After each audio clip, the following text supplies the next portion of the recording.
Hello everyone, thank you for joining us for JAA Your Way. My name is Jennifer Airy. I am the Special Needs Navigator for the Jewish Federation of Southern New Jersey. And today we're going to be talking about rethinking education. And I'm here today with Michelle Blasberg and Rob DiMedio from Fusion Academy. Thank you for joining us. Thanks for having us. Thanks for having us. Great. Excited. Me too. This is going to be a lot of fun. Can you tell me a little bit about what each of your roles are at Fusion Academy and what you do? Yes, I am the Director of Admissions and Outreach for Fusion Academy in Cherry Hill. And I am usually the first person a family will see if they're interested in coming to Fusion. I'm also in the community doing outreach, meeting different professionals, neurologists, psychologists, educational consultants, child study team, and just learning about all the amazing things that professionals do in the community and teaching them about Fusion and building really strong relationships together. Fantastic. How about you, Rob? So I'm the head of school at Fusion Academy. One of the great things that I get to do is I get to meet with every child and parent and really learn about their educational journey, what brought them to Fusion, how we can best help their child succeed. So, I get to handle everything from the day-to-day operations of the building, the mission and vision of where we're going to be, not just in 3 months, but 3 years and 5 years, but also really getting to know each family's journey and helping provide them with the best options for themselves. Fantastic. That sounds really exciting and very rewarding to be able to work with these families and have such an impact on their lives. It really is. Fantastic. Now I know for everybody that I talk to, we all have a story for how we came to be working with individuals with special needs and learning differences. And I would love to hear your stories. Can you tell me yours, Michelle? Yes, well, I've been an elementary teacher for over 10 years. I've worked in the private sector, public school sector, and charter school sector. I've also was an education consultant for over 6 years. So my love for education in children started from when I was very young. I will never forget when I was in 3rd grade. I was having a birthday party for my parents were having a birthday party for me, and before we were going off to go roller skating for my birthday party, my parents wanted me to open up the gifts and read the cards. And as I was reading my birthday card, I did what I always do. I had my representative on, and I was able to look, this is from, and I would look at the letter, and I would see the first letter of the person's name, and I would see an S. And I would go into, that must be my friend Stacy, and I would use all my techniques and tools that got me that far into 3rd grade with reading to read all my birthday cards. And my parents sat back, and they realized at that moment that I couldn't read, and I must be struggling in school, but I was such a quiet student and so well behaved that it never got diagnosed in school. So my parents, being tenacious parents as they were, immediately from that moment started the ball rolling to get me the testing done and the skills needed for me to get the support in school so that I could learn how to read and decode my words and comprehend what I was actually reading. Because when I finally was able to learn the skills to read, I had trouble comprehending anything that I was reading. So whatever I was reading just sort of was kind of going outside of my mind. And it took a very customized and learning plan for me so that I could overcome that. And because I went through that struggle, I then went on to college, and I graduated college with a bachelor's in communications and elementary education, and I wanted to give that back to students. So I was able to teach students, especially when I taught at the charter school. I taught in Pleasantville, and I was really able to, with that demographic, really tap into what my learning disability meant for me and the tools that I used to overcome it so that I could read and spell words and comprehend what I was reading, and I could use that in the classroom. And so that has carried me out throughout my life and led me here to Fusion, because I still get to do that in my role at Fusion, but at a different level, and it's so passionate, and it just speaks to my heart. Wow, that's amazing. So you've been there. You know what I each know of your what it's students like. have been going through and what these families are going through, and you can really relate to them on a deep and personal level. Absolutely. I completely can relate to the children who have learning disabilities and struggle in school. And I know what that feels like when you're asked, when the teacher's going around the room and you're doing paragraph by paragraph and you're counting the students and you're counting your paragraphs to know, like, oh, this is your paragraph and I want to read it ahead of time so I don't get stumped on a word. And that anxiety that you feel, that the hotness that goes through your body and the nerves that you experience, that was me for years until I got the help that I needed and the resources I needed to overcome it. Wow, amazing. How about you, Rob? Kind of similar experience to Michelle. I remember being in middle school and realizing I had a question in math, and I just remember one day, raising my hand in class, and all of a sudden I realized there's 27 people turning around and looking at me. And I not only never wanted to feel that way again, but I wanted to make sure that every kid that I was around never felt that way again. So I fully committed to education. I started in Philadelphia Public Schools and spent 10 years working on developing AP programs, piloting the first one-to-one laptop cart usage in Southwest Philadelphia, and developing programs where I realized if you can remove the barriers of education, you can really help kids succeed and really just put incredible goals in front of ours. From there, I went into private education where I really tried to work on reforming and developing new school models with one-to-one programs in laptops, as well as with customized education. I then got an opportunity to go to Helsinki, Finland, which is ranked first in education, to really see what their model was. And I realized, cool. Yeah. So awesome. Yeah, so it was one of those things that I've always had this inquisitive mind and wanted to see how do we remove these barriers from students to have them succeed. I had students who had never taken an AP course before, and by the end of their course, they had met Colin Powell and Secretary of Education Arne Duncan. Wow. I had had football programs where students had not won more than 3 games in 4 years, and we won a city championship in 2. So I've realized throughout my experiences that every child truly wants to succeed. And the best way to get them to succeed is figure out what's keeping them from succeeding. And the best way to do that is by having this conversation and building towards that of how do you build that relationship to do it? And I realized that so much of what I was doing and what I saw when I went to Finland was based on this idea of building a relationship-based model to succeed. Amazing.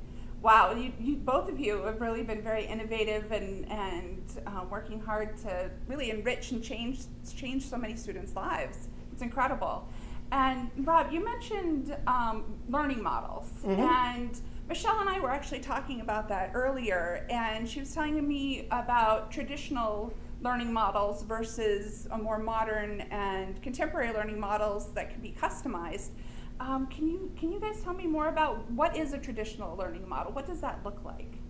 So I think when we think of a traditional learning model, we look at if you were to go into a classroom today, it would look almost the same way it did in the early 1900s.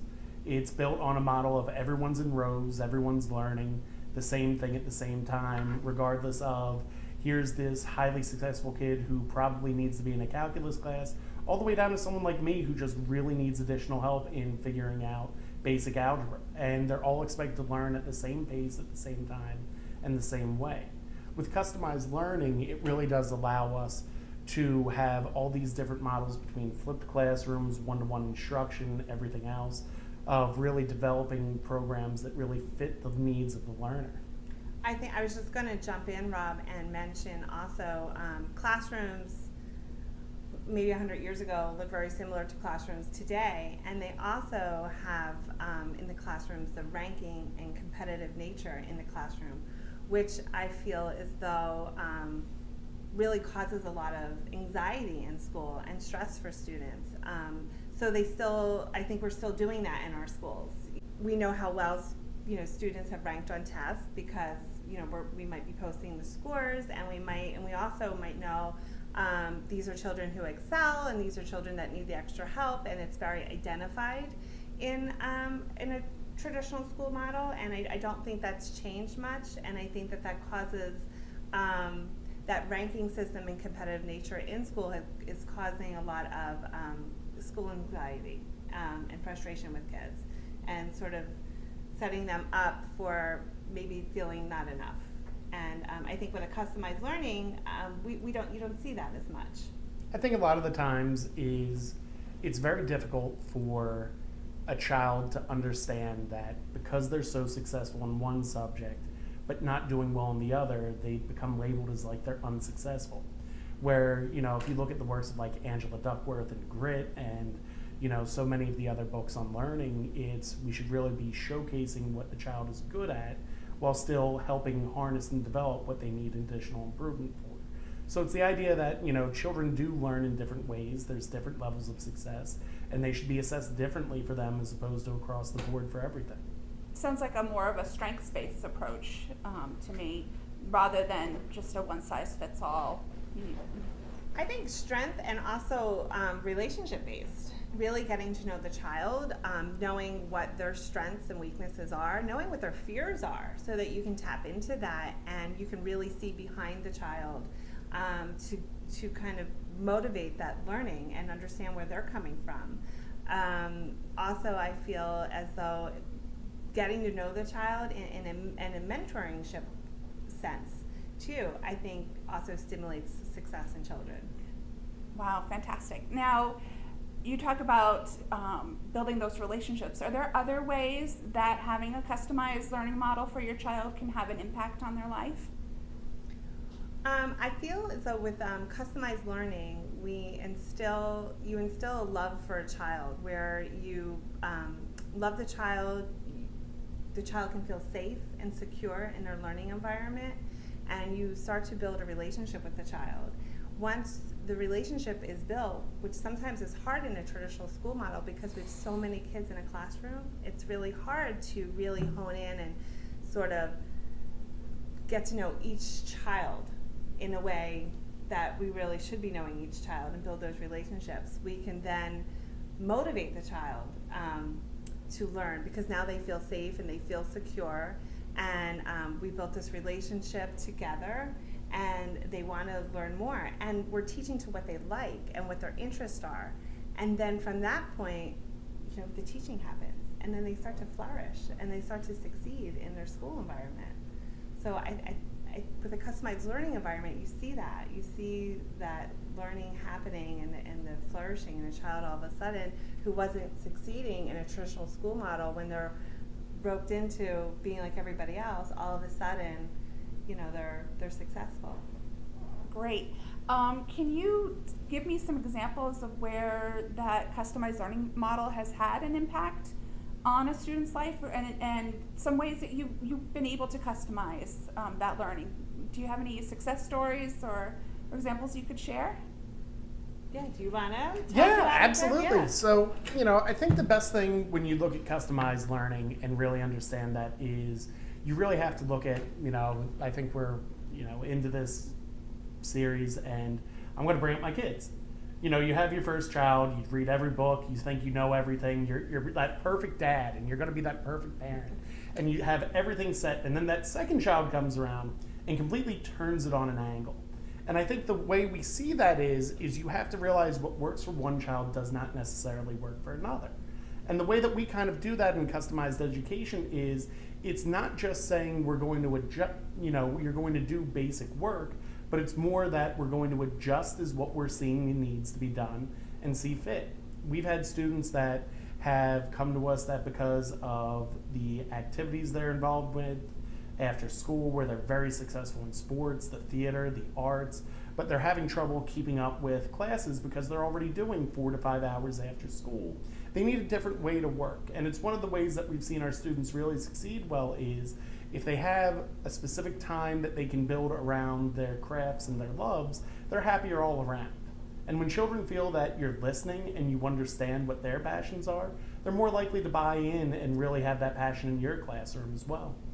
Rob, wouldn't you say too, with a customized learning environment, you're able to really meet the child where they're at for mastery too? I think it's one of the better ways of when we look at everything is when you're actually trying to get every child to cross the same finish line. it's almost impossible to get every kid across from that. With customized learning, you can really assess what's good for each child, but also what measures his growth. And that's one of the most important things is, making sure that when you do have that highly successful student, that you're pushing them beyond the levels that they would naturally have in a classroom. But at the same time, that child like me who might have struggled in algebra, to get them to get to a level where they actually understand what algebra is, that's success on a level that any parent would throw a ticker tape parade for.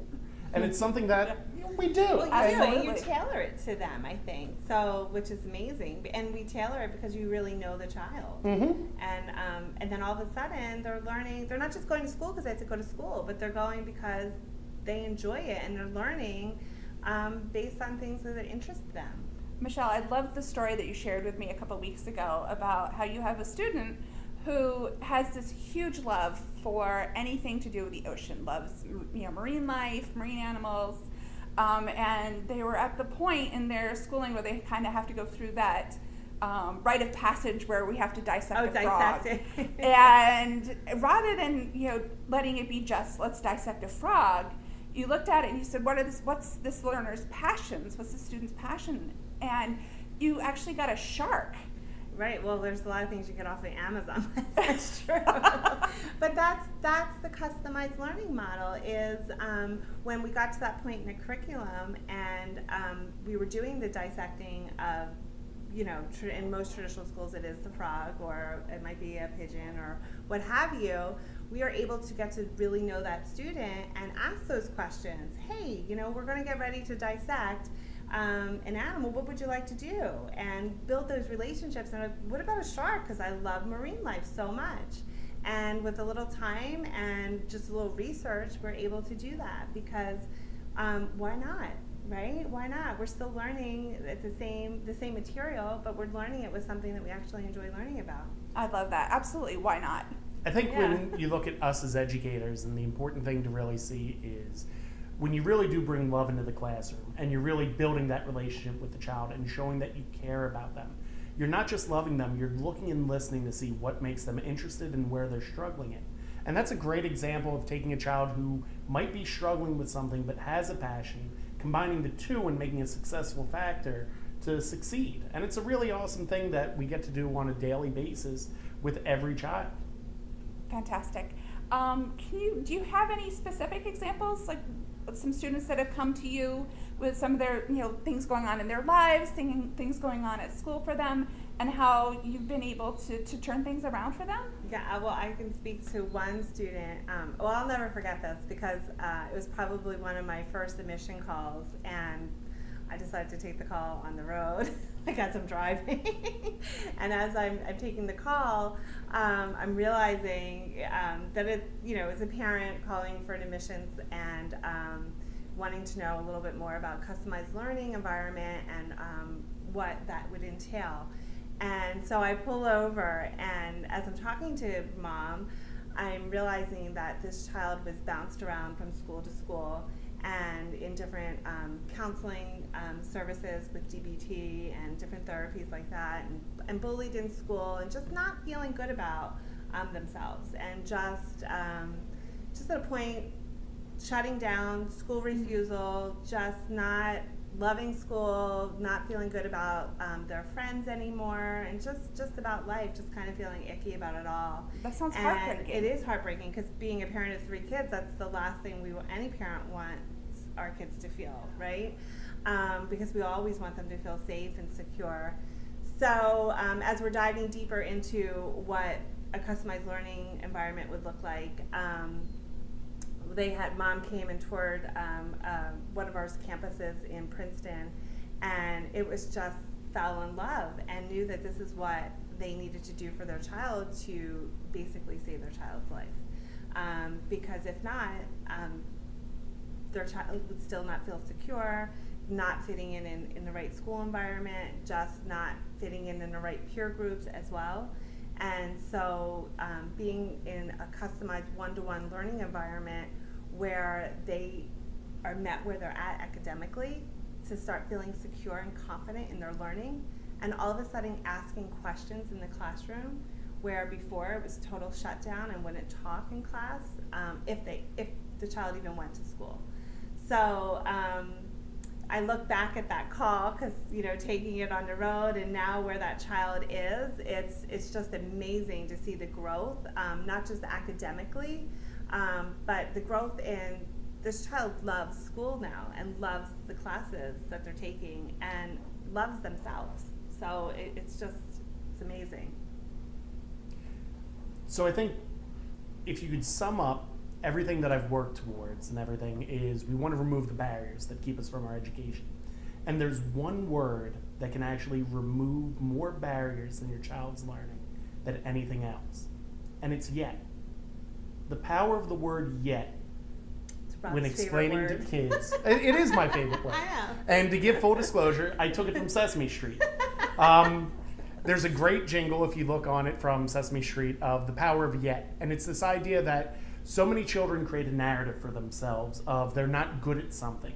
And if you just come back with them of you're not good at something yet, which is why I keep a Yeti in my office, which I will throw at the kids and let them hold when they're empowering. Yeah, so we throw a stuffed animal every now and then in my office. Because it makes them feel like you might not feel it right now, but you will. But the importance of the tosses, too, is life's going to throw things at you all the time, and you're going to have to react, and you can either curl up and be away from it, or you can embrace what you have and really develop with that. And interact with it. Right? And that's one of the great things we saw with one of our children is we were working with a student, and I was like, I think this child could really benefit from taking a music class. And the child was outright like, well, I'm really not good at music. And I said, you're not good at music yet. And he looked at me. He looked like the RCA dog. I'm going to date myself with that. Turned his ear up and was kind of like, well, what do you mean by that? And I was like, you're just not good at music yet because you haven't tried. But I bet if you tried, you could improve every day. So now I've taken what he thinks is negative. We found a way to remove the barrier, but also given a very specific increment of how they can increase and develop everything that they do. And one of the greatest things ever was at the end of his music course, he had produced about 3 songs that we were able to do from a child who had never picked up an instrument. Wow. Amazing. And they're amazing too. Yes.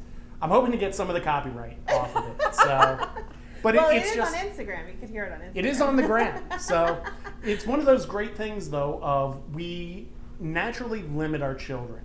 And I do it as a parent myself, even with my own children of, I don't think they're ready to cook. And that was one of the things that, I realized like, well, if I make all these children at school do this, why would I hold that back from my own child? And I realized my children can't cook yet.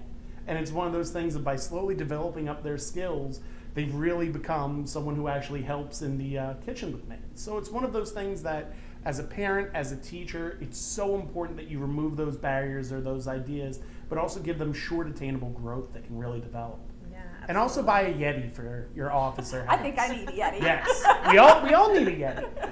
But it's the truth of, even for adults, so much of what we do is, Michelle has really been great with motivating me, and the same with both of us is saying, this is a challenge that we face in education. We just haven't solved it yet.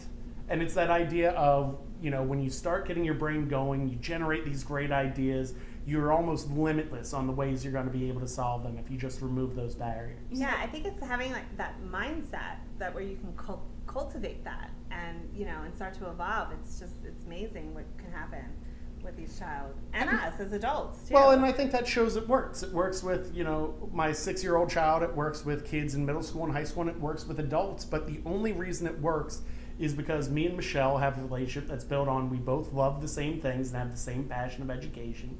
We both trust each other to know that Michelle wants what's best for me and my growth development, and I want what's best for her, but that then we're going to both help teach each other throughout everything, which is why I always joke that, Michelle does a great job of keeping me ahead of the game, and I do with her. So, but we give that for the kids too. And that's something that's contagious within a campus, within a classroom, within your home, and it just changes the idea. So often the narrative that these students hear, and these learners hear, is, oh, you're not good in math, so we're going to focus more on having you do more writing activities or more art activities, and we're just going to kind of push math off to the side. Whereas if you make it, you're not good in math yet. Yeah. That is a completely different dialogue and a completely different mindset, which is amazing. And I think empowering. You just said it so right. And empowering. it's natural that I think families do that, right? But if we can change that and shift that mindset to just not yet, but we will. It's a game changer. For sure. So, I'm ready to go out right now and find a customized learning model school for my kids. I'm like, let's do it right now. How can are there strategies, are there tips that we can share with families that might be in a more traditional learning model setting for their children? And they could say, wow, I want, my kid's really into oceanography too, and maybe they could benefit from dissecting a shark, or my kid really loves construction equipment. Yeah. Maybe we can do some projects based around that. There's some learning there, some engineering or something that can be done. Whatever that child's interests are, if we could tap into that customized learning model for them, I think it would be so empowering, like you said, Michelle. So are there tips, strategies, any ideas and suggestions that you guys could share for that? So well, go ahead. What were we going to This is how we go. We've actually been good so far today. So one of the great things that you do is you explained everything we talk about in our model of, first off, you obviously love your child because you want what's best for them and you're going to do whatever. You've also listened to them. You realize they do have a love of oceanography, or you know what their passions are, but not just their passions, what are they hesitant about? One of the best things that I think any parent could do right now as we're getting ready for back to school is really talk to your child about what are you most looking forward to in school. And then the other half, which is kind of the tougher conversation to have, is what are you really hesitant about towards this school year? And if you really listen to your child for those two things, it can really help guide what they need. If you know what they love, that helps you guide towards the schools that might be strong in those fields. But also, if you find out what they're hesitant about what's going on in their own school, it can help you find what you don't want in education. And I think if you do both of those, it really does have a great help. I was just going to say, Jen, I love that you brought that up. And just being a parent myself and talking to parents every day, I always encourage parents to be a tenacious parent. And also, I always say, it doesn't hurt to have the conversations. So, and what I mean by that is going to your district, talking to the child's study team, talking to the teachers, and anybody who's involved in your child's academic journey, and talking to them about what's best for your child, whether they have an IEP or a 504 plan, and making sure that, all the goals and everything are being met on that. And then researching in your community for customized learning models and one-to-one education or different learning models that are in your community that you might not know about, and then taking them to your district and having those conversations of whether this might be a good supplement or addition, because maybe they could do partial, and just working together, because at the end of the day, that is the goal. It's not that other schools are in competition with your traditional school. It's working together and being on the same team to make sure that your child is on the appropriate academic journey that fits their needs so that their goals are being met.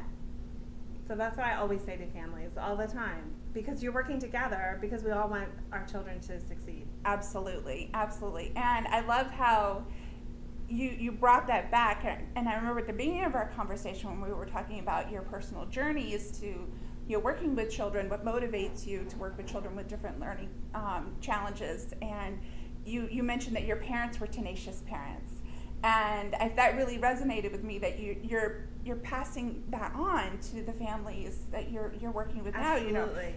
How it worked for you, and it was so important. It was such a key element to your success, because obviously you're very successful now. You've succeeded, and we all want that for our children. And I think you're right, and I think that a family needs to be tenacious. They have to be their advocate for their child, because nobody else is going to do it for them. And especially if you're a child like I was so well behaved in the classroom, and I was so quiet.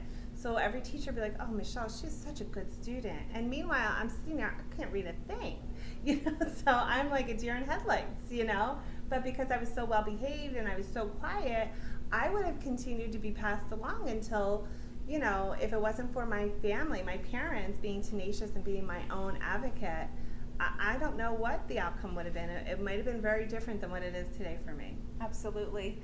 Now, are there things that we could pass on to educators, ways that maybe we could help educators see the benefit of a more customized learning program, because so many schools are using that traditional model that really hasn't changed that much over the years. Fundamentally hasn't changed that much. Right.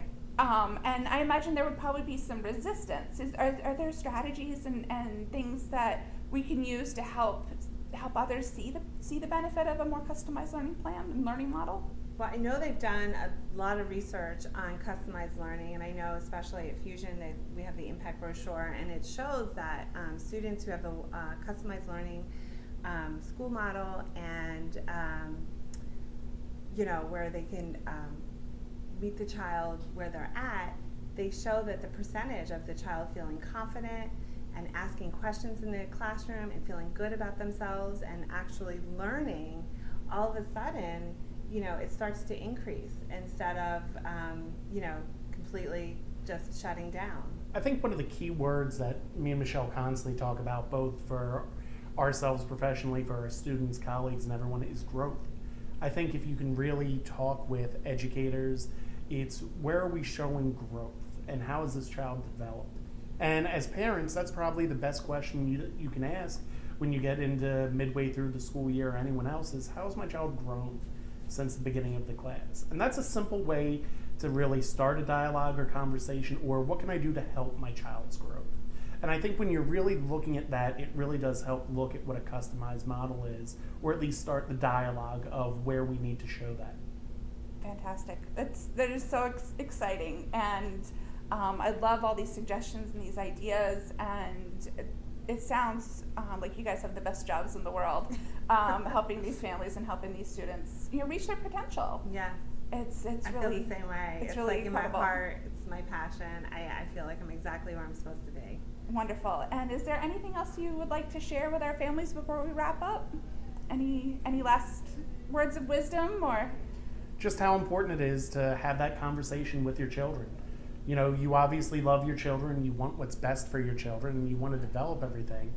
The best way to do that is start the conversation now so that you can really identify what your child needs and what they're going to need to be successful for this upcoming school year. And if you're doing that and you're really doing your homework, I think you're going to be able to find what you need to have a successful school year and a successful academic career. Fantastic. Well, thank you so much, Rob and Michelle. It's been a pleasure talking with both of you. Always is. Great. And thank you so much.